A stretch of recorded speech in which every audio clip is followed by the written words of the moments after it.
Séquence 2, partons à l'aventure. Lecture 5, le triomphe du héros. Après avoir échappé au Xam, Nao et ses compagnons repartent. Ils rencontrent le peuple des Wa et le sauvent de la tribu des Nains Rouges qui veut l'anéantir. Pour le remercier, un guerrier Wa leur apprend à faire naître le feu en frappant des pierres. Les héros rentrent en vainqueurs chez les Oulamres. Alors Nao, parlant au grand Faoum, demanda : « Le fils du léopard n'a-t-il pas rempli sa promesse ?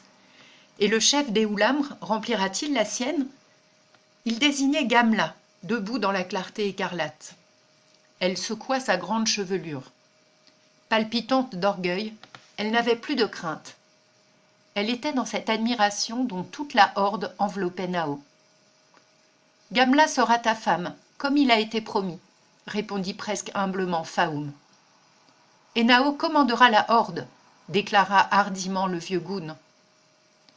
Il disait ainsi, non pour mépriser le grand Faoum, mais pour détruire des rivalités qu'il jugeait dangereuses.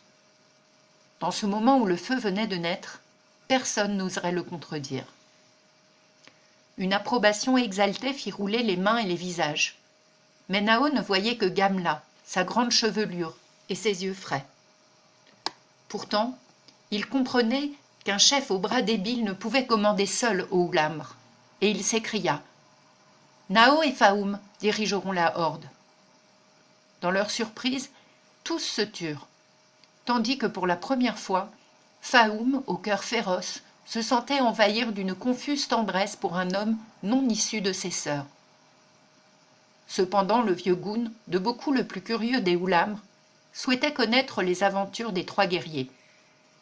Elles tressaillaient dans le cerveau de Nao, aussi neuves que s'il les avait vécues la veille. En ce temps, les mots étaient rares, leurs liens faibles, leur force d'évocation courte, brusque et intense. Le grand nomade parla de l'ours gris, du lion géant et de la tigresse, des dévoreurs d'hommes, des mammouths, des nains rouges, des hommes sans épaules, des hommes aux poils bleus et de l'ours des cavernes. Pourtant, il omit par défiance et par ruse de dévoiler le secret des pierres à feu que lui avait enseigné le Wa. Le rugissement des flammes approuvait le récit. Nam et Gao, par des gestes rudes, soulignaient chaque épisode. Comme c'était le discours du vainqueur, il pénétrait au plus profond. Il faisait haleter les poitrines.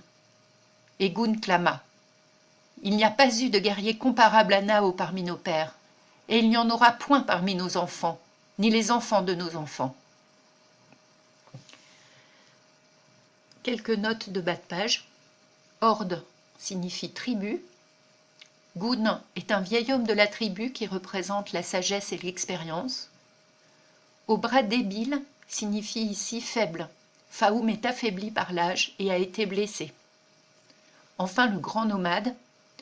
Nao appartient à une tribu nomade de chasseurs qui déplace son campement pour assurer sa survie.